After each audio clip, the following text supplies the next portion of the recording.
میرے محترم اور پیارے اسلامی بھائیوں، اللہ تبارک و تعالی قرآن مجید فرقان حمید کے 12-30 سورہ والضحیٰ میں ارشاد فرماتا ہے والضحیٰ واللیل اذا سجا۔ ترجمہ کنزُ ایمان، چاشت کی قسم اور رات کی جب پردہ ڈالے۔ حضرت شاہ عبدالعزیز محدث دہلوی رحمت اللہ تعالی علیہ تفسیر عزیزی جلد 4 صفحہ 411 پر فرماتے ہیں بعض مفسرین کے نزدیک ضحیٰ سے مراد پیارے آقا مکی مدنی مصطفیٰ صلی اللہ تعالی علیہ وآلہ وسلم کے میلاد پاک کا دن ہے، جبکہ لیل یعنی رات سے مراد شب معراج ہے۔ اور بعض مفسرین فرماتے ہیں ضحیٰ سے مراد مصطفیٰ کریم صلی اللہ تعالی علیہ وآلہ وسلم کا رخ انور یعنی چہرہ مصطفیٰ ہے۔ لیل سے مراد آپ کے بال مبارک ہیں جو کہ سیاہی میں رات کی طرح ہیں۔ میرے محترم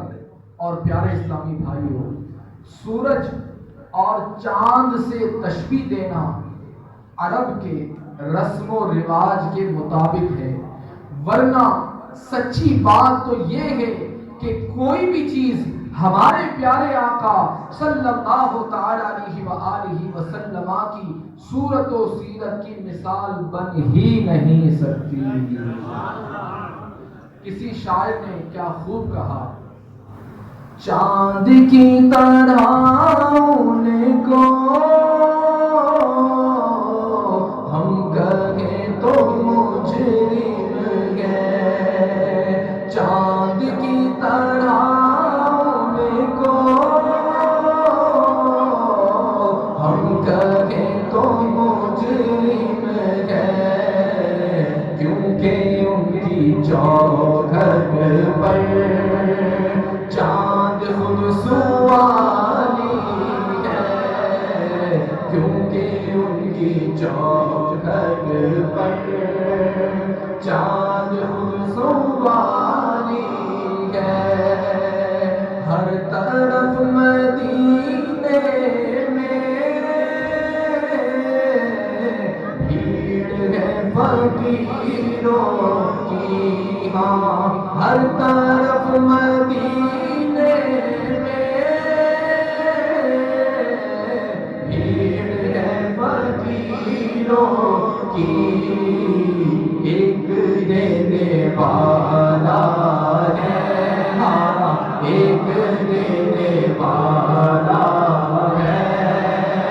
کل جہاں سوالی ہے، ایک دینے والا ہے، کل جہاں سوالی ہے۔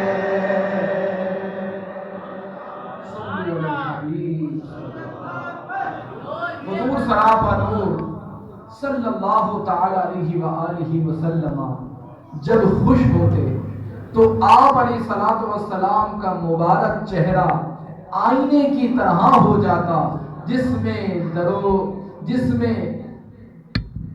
درو دیوار اور لوگوں کے چہروں کا عکس جھلکنے لگتا، یعنی جو چیزیں وہاں موجود ہوتی وہ پیارے آقا صلی اللہ تعالی علیہ وآلہ وسلم کے چہرے سے نظر آنے لگتی۔ میرے محترم اور پیارے اسلامی بھائیوں، اللہ تعالیٰ کے آخری نبی محمد عربی صلی اللہ تعالی علیہ وآلہ وسلم نے ایک مرتبہ اللہ تعالیٰ کی بارگاہ میں عرض کی، یا اللہ، تو نے حضرت ابراہیم کو اپنا خلیل دوست ہونے، حضرت موسیٰ کو اپنے ساتھ کلام یعنی بات کرنے کا شرف عطا کیا ہے، حضرت داؤد کے لیے پہاڑوں اور لوہے کو، اور حضرت سلیمان کے لیے جنات، انسان اور تمام حیوانات کو فرما بردار کر دیا ہے تو مجھے کون سی فضیلت و بزرگی سے خاص فرمایا ہے؟ اس پر سورہ الم نشرح نازل ہوئی جس میں ارشاد ہوا الم نشرح لك صدرك ووضعنا عنك وزرك الذي ينقض ظهرك ورفعنا لك ذكرك. ترجمہ کنزُ ایمان، کیا ہم نے تمہارے لیے سینہ کشادہ نہ کیا اور تم پر سے تمہارا وہ بوجھ اتار لیا جس نے تمہاری پیٹھ توڑی تھی، اور ہم نے تمہارے لیے تمہارا ذکر بلند کر دیا. گویا ارشاد فرمایا گیا اے حبیب، اگر ہم نے ابراہیم کو اپنا خلیل بنایا ہے تو آپ کی خاطر ہم نے آپ کا سینہ علم و حکمت اور معرفت یعنی اپنی پہچان کے نور سے کھول دیا ہے. اگر ہم نے موسیٰ کو اپنے ساتھ ہم کلام ہونے کا شرف عطا کیا تو آپ کو لامکان معراج کی رات اپنے پاس بلا کر اپنا دیدار عطا فرمایا ہے. اگر ہم نے داؤد اور سلیمان کو دنیا کی چند چیزوں پر حکومت بخشی ہے تو آپ کو آسمانوں کی حکومت عطا فرمائی ہے کہ وہاں کے فرشتے خادموں کی طرح آپ کی بارگاہ میں حاضر رہتے ہیں. رفع ذکر جلالت پہ عرفاں درود، رفع ذکر جلالت پہ عرفاں درود، شرح صدر صدارت پہ لاکھوں سلام، شرح صدر صدارت پہ لاکھوں سلام، مصطفیٰ جانے رحمت پہ لاکھوں سلام، شمع بز میں ہدایت پہ لاکھوں سلام. دل سمجھ سے مراگے مگر یوں کہوں، دل سمجھ سے مراگے مگر یوں کہوں، غنچۂ راز وحدت پہ لاکھوں سلام، مصطفیٰ جانے رحمت پہ لاکھوں سلام، شمع بز میں ہدایت پہ لاکھوں سلام. یعنی یا رسول اللہ صلی اللہ تعالی علیہ وسلم،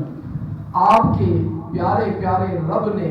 قرآن کریم میں آپ کی شان و عظمت کی بلندیوں کا جو ذکر فرمایا ہے اس پر بڑے درود ہوں، اور آپ کے سینہ بے کینہ کو جو شق کیا یعنی کھولا گیا، آپ کے اس عظیم الشان معجزے پر لاکھوں سلام ہو. یا رسول اللہ، آپ کے سینہ پاک کی عظمت و شان میری عقل کی بلندیوں سے بلند و بالا ہے. میں تو صرف اتنا ہی کہتا ہوں کہ یہ مبارک سینہ اللہ تعالیٰ کے چھپے رازوں کا خزینہ ہے، اس پر لاکھوں سلام ہو. صلو علی الحبیب صلی اللہ تعالی علیہ وسلم. میرے محترم اور پیارے اسلامی بھائیوں، حضرت جبریل امین علیہ السلام نے شق صدر مبارک یعنی مبارک سینہ بے کینہ کو چاک کرنے یعنی کھولنے کے بعد پاکیزہ دل کو جب آب زمزم سے دھویا تو فرمایا اس میں 2 آنکھیں ہیں جو دیکھتی ہیں اور 2 کان ہیں جو سنتے ہیں. غزالی زمان علامہ سید احمد سعید کاظمی رحمت اللہ تعالی علیہ فرماتے ہیں مبارک دل کے یہ کان اور آنکھیں دنیا کی وہ چیزیں جو محسوس کی جا سکتی ہیں ان سے بہت ہی آگے کی حقیقتوں کو دیکھنے اور سننے کے لیے گئے، جیسا کہ خود حضور رحمت عالم صلی اللہ تعالی علیہ وآلہ وسلم نے فرمایا، میں وہ دیکھتا ہوں جو تم نہیں دیکھ سکتے، اور وہ سنتا ہوں جو تم نہیں سن سکتے۔ دور و نزدیک کے سننے والے وہ کان، دور و نزدیک کے سننے والے وہ کان، کان لالے کرامت پہ لاکھوں سلام، کان لالے کرامت پہ لاکھوں سلام۔ جس طرف اٹھ گئی دم میں دم آ گیا، جس طرف اٹھ گئی دم میں دم آ گیا، اس نگاہ عنایت پہ لاکھوں سلام، اس نگاہ عنایت پہ لاکھوں سلام۔ مصطفیٰ جان رحمت پہ لاکھوں سلام، شمع بز میں ہدایت پہ لاکھوں سلام۔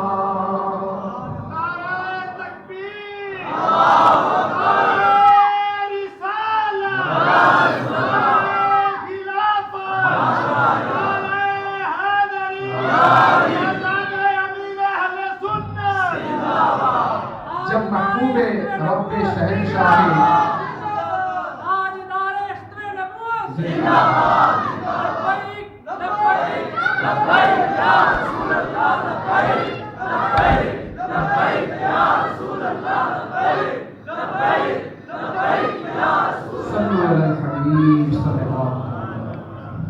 جب محبوب رب شہنشاہ عرب و عجم صلی اللہ تعالی علیہ وآلہ وسلم مکہ مکرمہ سے مدینہ منورہ کی طرف ہجرت کے لیے اپنے چند صحابہ کرام علیہ رضوان کے ساتھ روانہ ہوئے تو حضرت ام معبد کے خیمے کے پاس سے گزرے۔ وہ خاتون آپ کو پہچانتی تو نہیں تھی، لیکن وہ بڑی عقل مند تھی، اپنے خیمے کے پاس بیٹھ جاتی اور مسافروں کو کھانا وغیرہ کھلایا کرتی۔ اس مبارک کارواں نے ان سے گوشت اور کھجوروں کے بارے میں پوچھا تاکہ وہ ان سے خرید لیں، لیکن اتفاق سے اس وقت ان کے پاس کچھ نہ تھا۔ حضور اکرم صلی اللہ تعالی علیہ وآلہ وسلم نے خیمے کے ایک کونے میں ایک کمزور بکری کو دیکھا اور آپ نے پوچھا، اے ام معبد یہ کیسی بکری ہے؟ انہوں نے عرض کی، اس کے تھنوں میں دودھ نہیں ہے بلکہ اس نے تو کبھی بچہ بھی نہیں جنا۔ چنانچہ ہمارے پیارے آقا صلی اللہ تعالی علیہ وآلہ وسلم نے بسم اللہ شریف پڑھ کر اس کے تھنوں اور کمر پر اپنا دست شفا بخش پھیلا اور اس کے لیے دعا فرمائی۔ بکری نے اپنی ٹانگیں کشادہ کر دی اور دودھ دینے لگ گئی۔ سب نے سیر ہو کر پیا، پھر آپ روانہ ہو گئے۔ تھوڑی ہی دیر کے بعد ام معبد کے شوہر گھر آئے۔ جب انہوں نے اتنا کثیر دودھ دیکھا تو متعجب ہو کر پوچھا، اے ام معبد اتنا دودھ کہاں سے آ گیا؟ حالانکہ گھر میں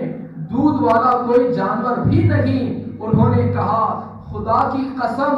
ابھی یہاں سے ایک مبارک ذات گزری ہے۔ ابو معبد نے کہا،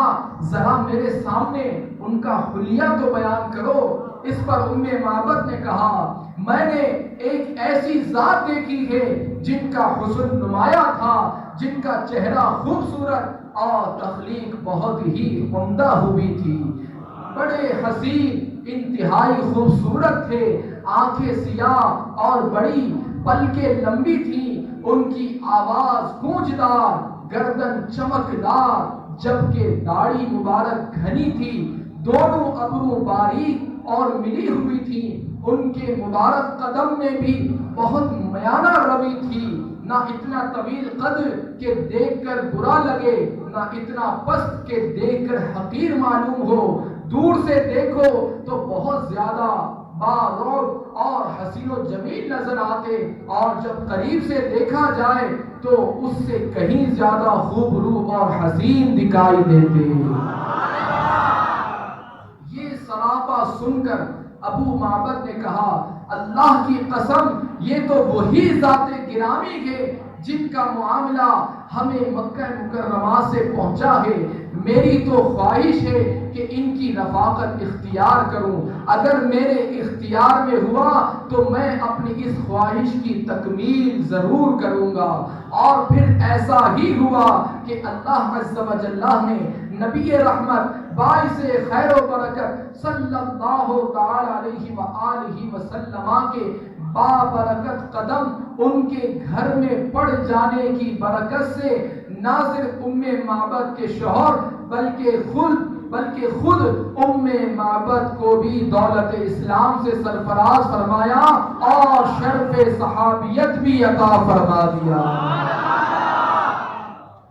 خلق تمہاری جمیل، خلق تمہارا جلیل، خلق تمہاری جمیل، خلق تمہارا جلیل، خلق تمہارا جلیل، خلق تمہاری گدا تم پہ کروڑوں درود، خلق تمہاری گدا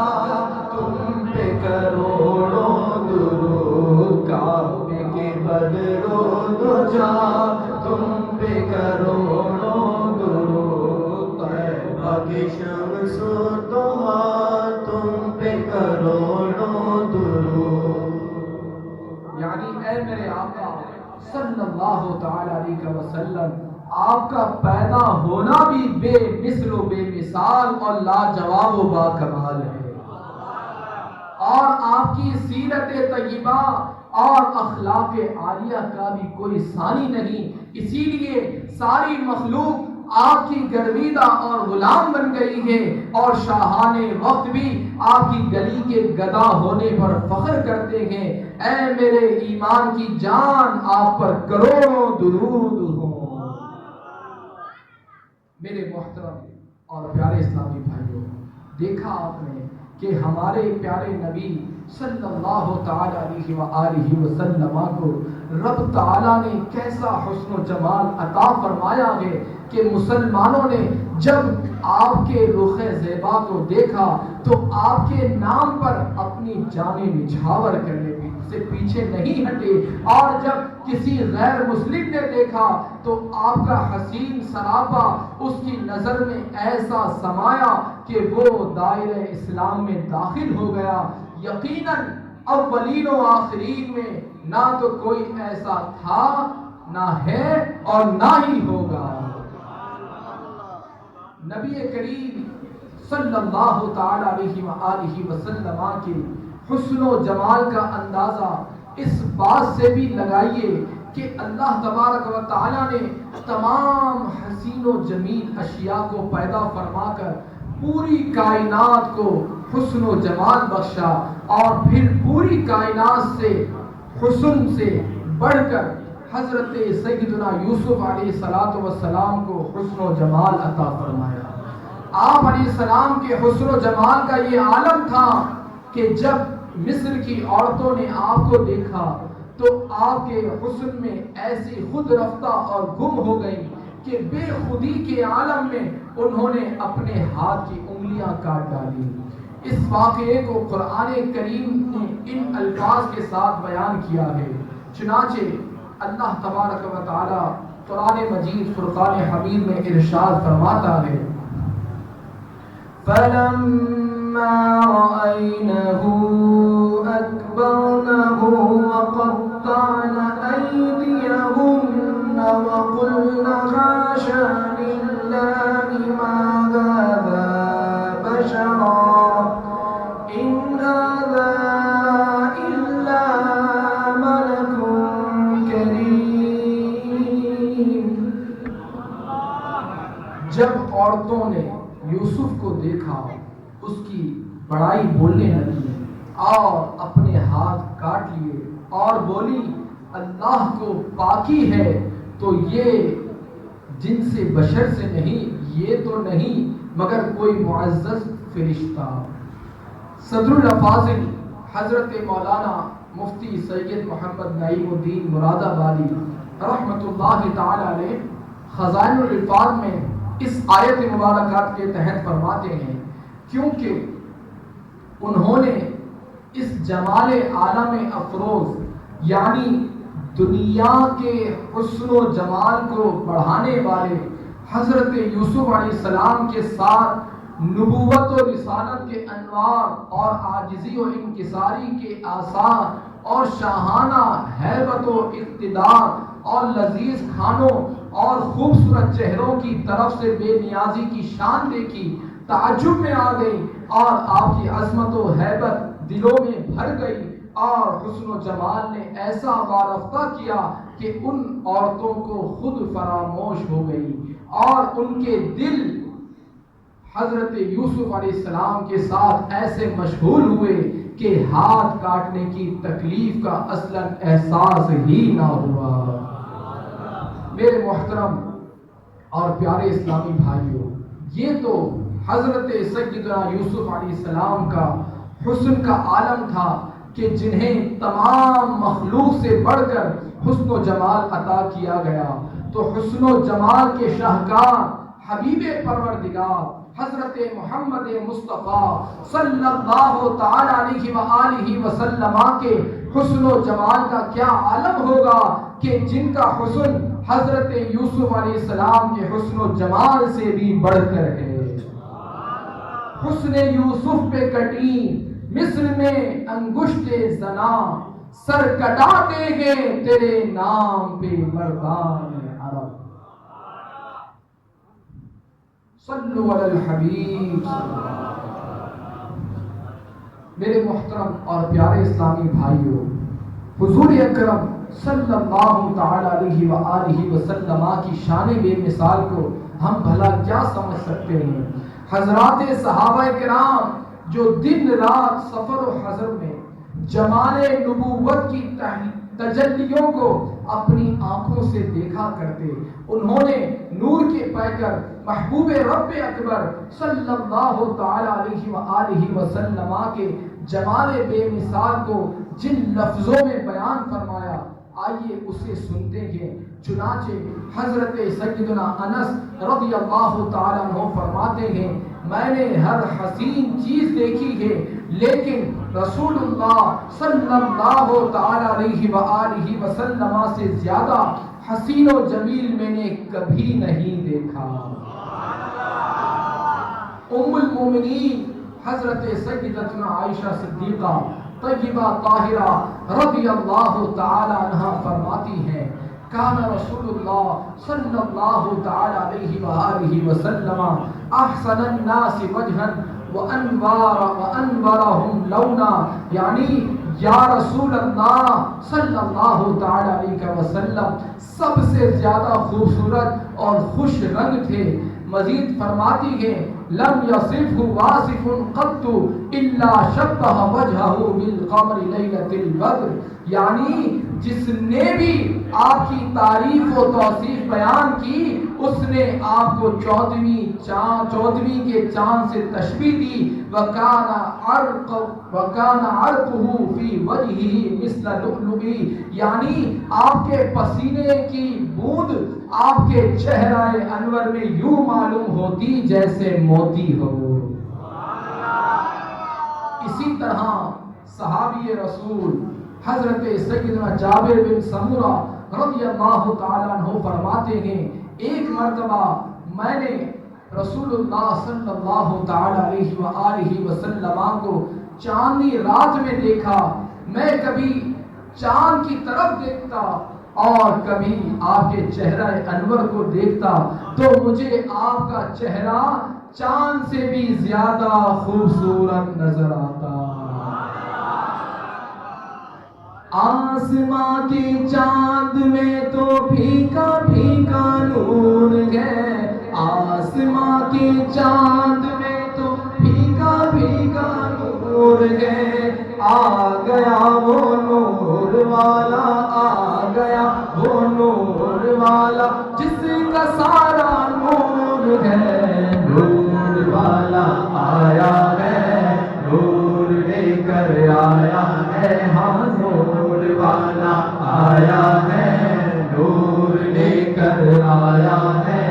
سارے عالم میں یہ دیکھو کیسا نور چھایا ہے، والصلاۃ والسلام علیک یا رسول اللہ، الصلاۃ والسلام علیک یا حبیب اللہ، الصلاۃ والسلام علیک یا رسول اللہ، الصلاۃ والسلام علیک یا حبیب اللہ۔ صبح میلاد النبی کے کیا سہانا نور ہے، صبح میلاد النبی کے کیا سہانا نور ہے، آ گیا وہ نور والا، آ گیا وہ نور والا جس کا سارا نور ہے، الصلاۃ والسلام علیک یا رسول اللہ، الصلاۃ والسلام علیک یا حبیب اللہ۔ سرکار کی آمد مرحبا، آقا کی آمد مرحبا، مکی کی آمد مرحبا، مدنی کی آمد مرحبا، عربی کی آمد مرحبا، قرشی کی آمد مرحبا، راہوف کی آمد مرحبا، ابراہیم کی آمد مرحبا، صادق کی آمد مرحبا، طیب کی آمد مرحبا، نور والا آیا ہے، نور لے کر آیا ہے، سارے عالم میں یہ دیکھو کیسا نور چھایا ہے،